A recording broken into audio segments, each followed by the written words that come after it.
कचरा उचलला जात नाही। माझा असं म्हणणं आहे की म्हणजे प्लॅस्टिकचा डस्टबिन त्या कचरा फेकायला की नाही आहे की नाही। तुम्ही ऑल वर्ल्ड आमदार खासदार फिरून येता, पण आपला भंडारा कसा झाला पाहिजे त्याच्याकडे बिलकुल लक्ष नाही। म्हणजे विदेशासारखा म्हणजे मुंबई सारखा आपला भंडारा झाला पाहिजे ते काही नाही। मी बाहेरून येते, नागपूरवरून आले तर तिथं त्या गलीच्या एरियामधून जाऊन लाज वाटते। कोणत्या एरियातनं 32 वर्ष झाले तो भंडारा जसा त्या तसाच दिसत आहे आजही, काही सुधारणा नाही। मी पण नागपूरच्या राजकीय घराण्यातच आली आहे। कृष्णा खोपडे VIP आपल्या अंग सुरक्षित लोक घेऊन जात नाही तर साधाच फिरतो, असा खाकी कपड्यांनी फिरतो आणि प्रत्येकाच्या समस्या सॉल्व्ह करतात। मी लहानपणापासून तेच पाहिलं आहे। मी पण नागपूर युनिव्हर्सिटी मधून निवडून आलेले आहे, पण इथलं काहीच नाही दिसत ना। आपण बोलायला गेला आमदाराच्या सोबत तर दुसरे त्याचे ते रक्षक नाही करते, काय म्हणतात हो मॅडम चुपचाप आम्ही करून देतो तुमचं फॉल, तुम्ही करून आम्ही करून देतो, काही बोलू सुद्धा देत नाही असे इथलं आहे। इथल्या त्यांच्या सोबतच्या लोकांचं असं टेंडन्सी आहे का बोलू देत नाही। मी 2-3 वेळा नगर परिषदला आले की आम्हाला डस्टबिन द्या, कारण की कचरा पूर्ण तिथं फेकले जाते। नगर परिषद मध्ये येते पण डस्टबिन द्या तर देत नाही। मी मुंबई पूर्ण फिरून आहे आणि तो भंडाऱ्यात आला आणि त्या गलीच्या एरियातून कचऱ्यातून जा तर म्हणजे चांगलं नाही वाटतं। मी स्वतः पण साफसफाई करत राहते ते। चला बरं, जय हिंद जय भारत। आजार झालेला आहे आणि आतापर्यंत आम्ही सकाळपासून ती कंप्लेंट केलेली आहे विद्युत लोकांना की बा ते झाड कापा आणि त्या भिंतीला जे करंट आहे काय प्रॉब्लेम तो सॉल्व्ह करा। आतापर्यंत तिथे एकही व्यक्ती आलेला नाही आहे, म्हणजे हानी झाल्याशिवाय कोणीही येणार नाही। म्हणजे हे बघत आहे म्हणजे कोणाचा जीव जाईल तेव्हा तुम्ही लोक समोर येणार आहे का? इथले आमदार जे बाकी फक्त फोटो सेक्शन असतो आणि समोर एक स्टेटस असतो मोबाईलवर की आम्ही हे कार्य केले, पण करत काहीच नाही। जय हिंद। करनी चाहिए ना, पानी भी नहीं आता है गर्मी के दिनों में हमारे एरिया में, पानी की बहुत व्यवस्था है। जो पीछे वाला मोहल्ला है वहाँ पे जो मोगरे मैडम थी उनने अपने एरिया में सब तरफ नल लगाए, लेकिन बड़े बाजार में एक की भी एरिया में नल नहीं है। सब क्या बोरिंग है, हम बोरिंग नहीं अफोर्ड कर सकते तो हमको पानी मिलना चाहिए कि नहीं मिलना चाहिए बोलिए आप। लेकिन उस एरिया में बड़े बाजार में रहने के बावजूद वहाँ नल की अव्यवस्था है, भरपूर अव्यवस्था है। बाजार वाले पानी के लिए भटकते हैं, यहाँ तक कि हम लोग को भी पानी के लिए इधर उधर जाना पड़ता है। तो पानी की और नल्ली की भी पूरी व्यवस्था की जाए। कोणत्या एरियामध्ये? गणेश मंदिर, नेहरू वार्ड, पानी की भी आफत है, सब घर में पानी घुस रहा है, नली घुस गई है, सब हो गया पूरा। मेरा नाम गीता अंबर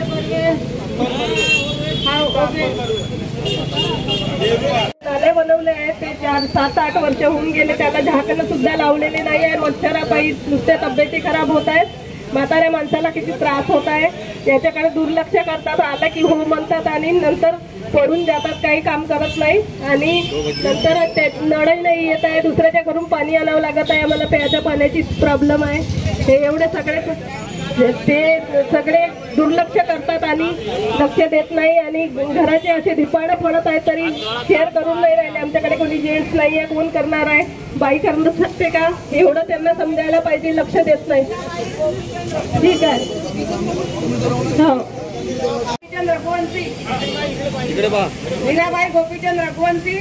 आता मी राहत आहे 50 वर्ष झाले इथं, नाल्याला झाकण नाही आहे, असे केर कचरा आणून टाकतात आमच्या घरासमोर आणि असे वाहनं उभे ठेवतात। कोणी नातू नातनी बिमार आहेत, आता तुम्ही पाहून या घरी या आमच्या आजूबाजूचे लोक, आणि ते नाल्याला झाकण नाही आहे पूर्ण, अशी आमची परिस्थिती खराब आहे। कोणी नातनी बिमार आहेत, नातू बिमार आहे, मी पण बेमारच होती। आता कोणी ऐकत नाही, ते नाल्या साफ करण्यावाल्याला कोण करून येत नाही।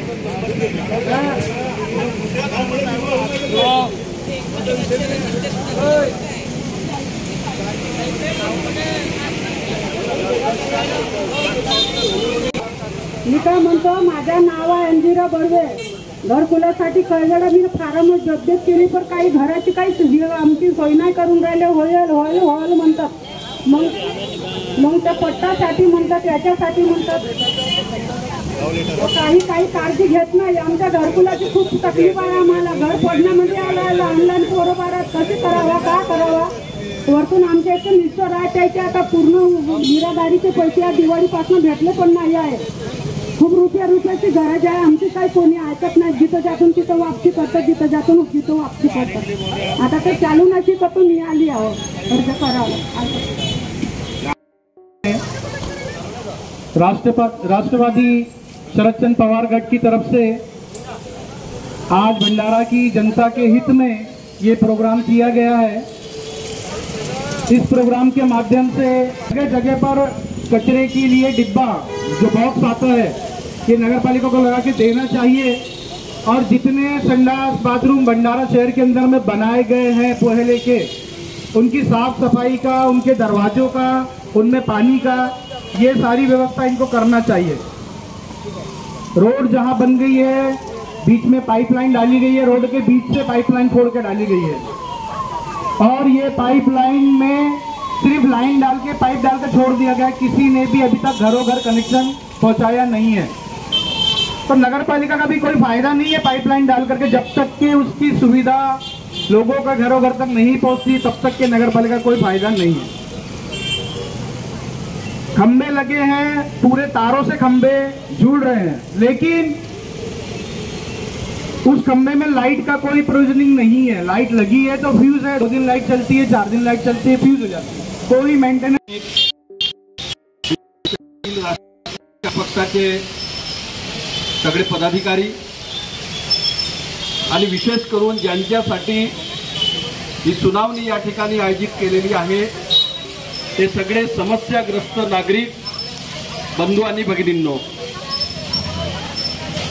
ही जनसुनावणी कशा करता आयोजित केली आहे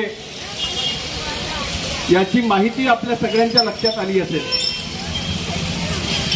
या राज्याचे मुख्यमंत्री देवेंद्र फडणवीस हे जेव्हा विरोधी पक्ष नेता होते तेव्हा त्यांनी सभागृहामध्ये तेव्हाचे तत्कालीन मुख्यमंत्री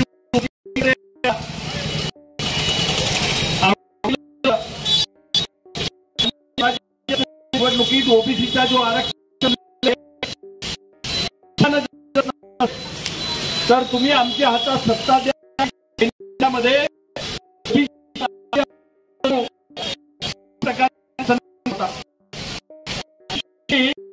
दुर्दैवानं ईडी सीबीआयच्या धाकानं देवेंद्र फडणवीस यांची सरकार एकनाथजी शिंदे यांच्या रूपानं महाराष्ट्रामध्ये बसली।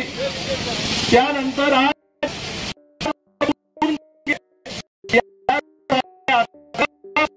ओबीसी शकल्या नाही।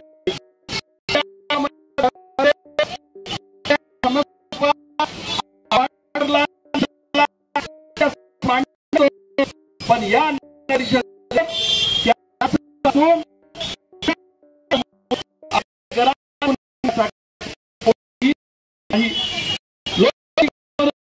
ज्यांना आम्ही निवडून आपल्याकडे दुर्लक्ष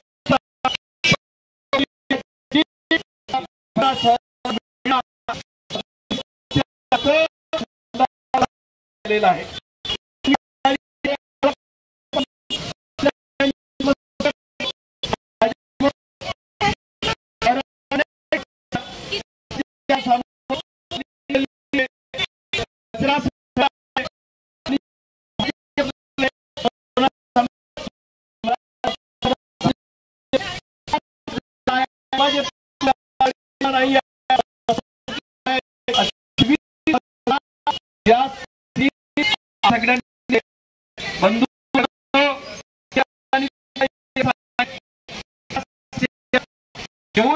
थोड्या वेळात मुख्यमंत्री यांच्याकडे जाणार,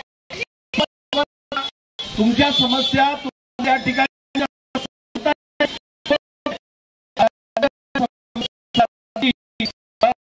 सांगतो।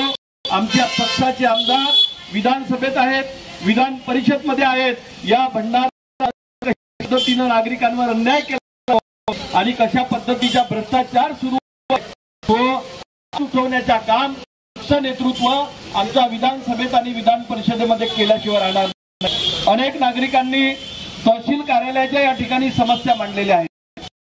तहसील कार्यालयाचे कोणाचे महिने थांबले, कोणाला महिने मिळत नाही, कोणाचे अर्ज मंजूर झाले नाही, अशा प्रकारच्या ज्या समस्या आहेत त्या नाही, पण त्या समस्या सुद्धा आम्ही घेतलेली आहे आणि तहसीलच्या असतील, कलेक्टरच्या असतील, SDOच्या असतील, त्याच्या सुद्धा पाठपुरावा आम्ही उद्यापासून करू. पण आज जे नगर परिषदच्या समस्या आहेत, म्हणजे काही ठिकाणी अशा समस्या आल्या की तार म्हणजे झाडावा करंट आला तारामुळे आणि मुलांना शक्यता नाकारता येत नाही, अशा सुद्धा समस्याकडे जर नगर परिषद दुर्लक्ष करत असेल तर याच्यापेक्षा दुर्दैव आपला होऊ शकत.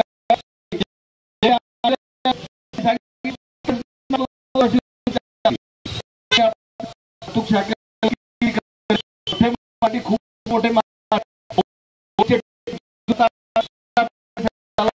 तुम्हाला खूप मोठी संधी आहे.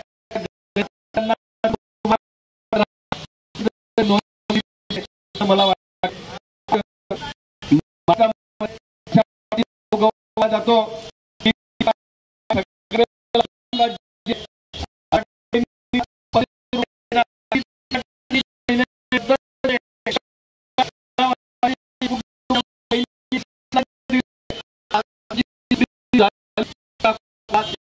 बहिणीला पैसे भेटले म्हणजे तुम्हाला नुसतं घेण्यासाठी तुम्ही हा गोरखधंदा केला.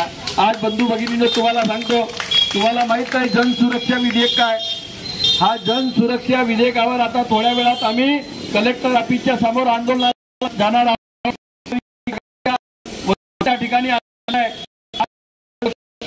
विधेयक की हा ज्या दिवशी त्या दिवशी तुमच्या समस्या मला या ठिकाणी बसता येणार नाही. कोणी जर शासनाच्या विरोधात आवाज उठवला त्याला दाबण्याचा प्रकार या जन सुरक्षा विधेयकामध्ये होणार आहे. पद्धतीनं इंग्रजांनी 150 वर्ष राज्य केलं आणि एक हिटलरशाही इंग्रजांनी दाखवली.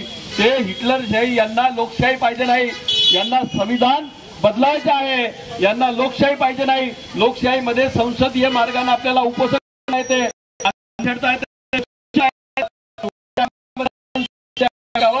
ज्या दिवशी अंमलबजावणी केली जाईल त्या दिवशी आपल्याला आपले म्हणणे मांडण्यासाठी कोणाच्या विरोधात बसता सुद्धा येणार नाही. आणि म्हणून एक प्रकारे जनतेचा आवाज दाबण्याचा प्रकार ही सरकार करत आहे, याचा आपण निषेध केला पाहिजे.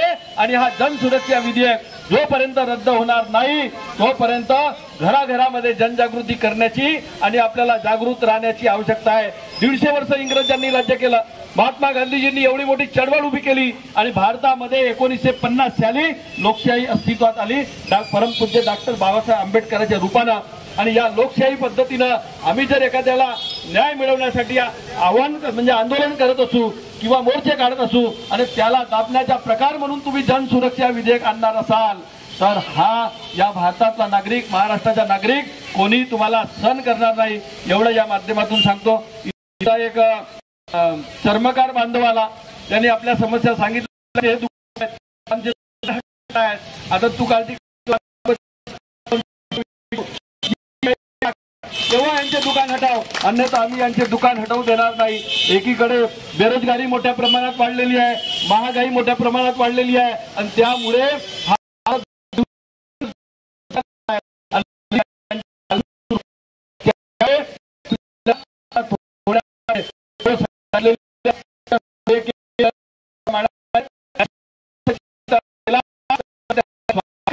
आणि आपण या शहरामध्ये वार्डामध्ये रस्त्यावर येण्यासाठी सगळे पाठीशी उभे, पक्ष पाठीशी उभा राहील. मी तुम्हाला माध्यमातून ग्वाही देतो. आणि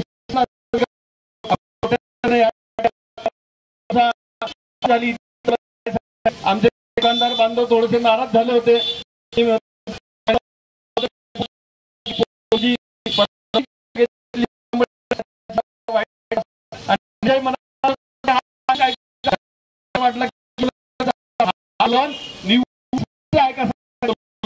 म्हणजे निवडून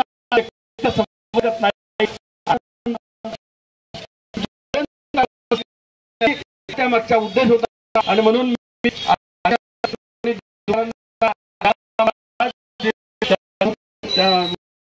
त्यांची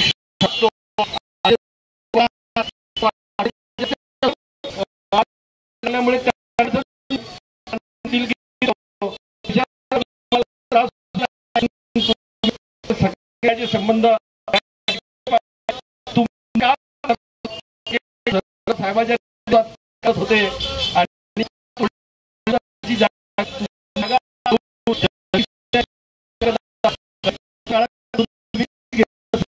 आम्हाला गोरगरीब लोकांच्या समस्या ऐकण्याची आणि तुमच्या वाचनालयाच्या कर्मचाऱ्यांना जर आमच्यामुळे त्रास झाला असेल तर त्यांची मी दिलगिरी व्यक्त करतो.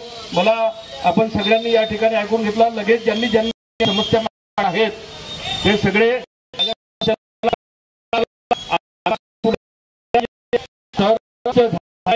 अशा प्रकारची आपल्या निवेदन जे तुम्ही दिलेले आहात, तुम्ही लेखी निवेदन दिले, काही नोंदणी केल्या, त्या सगळ्यांच्या निपटारा आपण सीओकडे जाऊन करू एवढी मी तुम्हाला या ठिकाणी आश्वासन देतो आणि आपल्या शब्दाला विराम देतो. भारत माता की जय.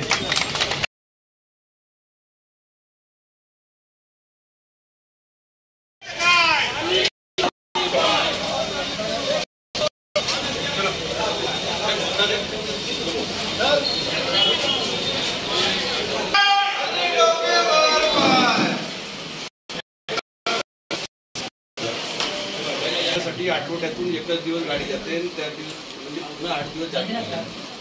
ठीक आहे का? स्वच्छतेवर आणि माडामध्ये जो गार्डन आहे साफसफाईसाठी त्या गार्डन मध्ये कोणी कामगार येत नाही.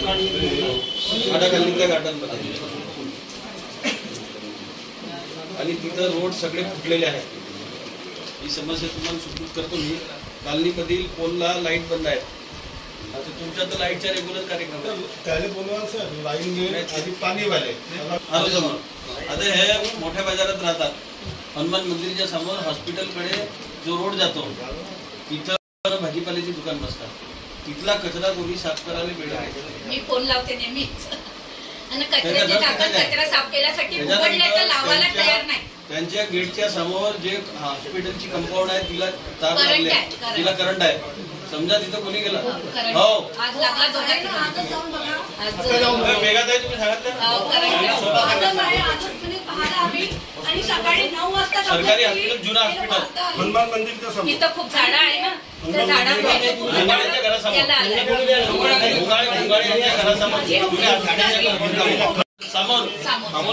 आणि ती गव्हर्नमेंट याची सरकारी हॉस्पिटलची सरकारी हॉस्पिटलची कंपाऊंड वॉल आहे ती. अनिता नंबर सांगा तुमचा. 9730475842. तुम्हाला फोन करेल ते. पुन्हा मला नाल्याचे झाकणं पाहिजे ना, प्लॅस्टिकचे डस्टबिन पाहिजे, एवढी कृपा पाहिजे.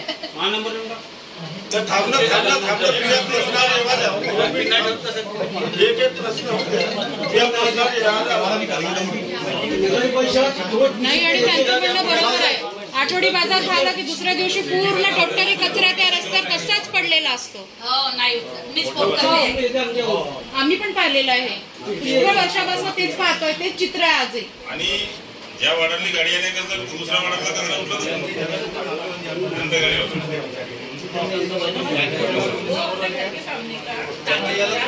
बाजाराचा टॅक्स वसूल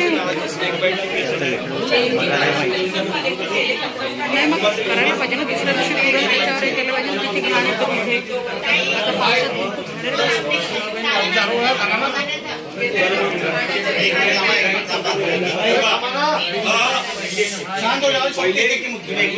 पावसात जे आहेत त्यांचे मुद्दे घेऊ. सांगा तुमच्या कोणता आहे? आमच्या पाण्याची आमच्याकडे पाईपलाईन नाहीये. फक्त 8 वर्ष झाले गेली.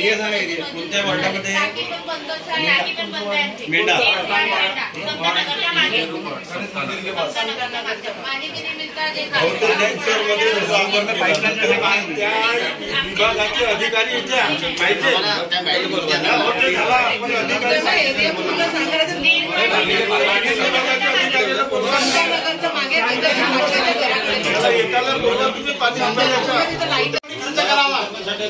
कारण हे 3 करोडचा ठेका देणार आहे. 1 करोड काम करतील आणि 2 करोड रुपये खिशात टाकतील. तुमच्या सर्वांचा रायकाला विरोध राहील का? विरोध राहील ना. इथला पैसा तिथेच खर्च करायचा ना. सगळ्या आपल्या जो शासकीय पैसा त्या निधीचा गैरवापर होऊ नये. काहीतरी का आमरून कुशाला चंद्रशेखर बिघड बसेल आणि तुम्हाला लोकांचे मी समर्थन निघाल. ठीक आहे. आमचं समर्थन आहे. खर्च करायचा. आमचं सर्वांचं समर्थन आहे.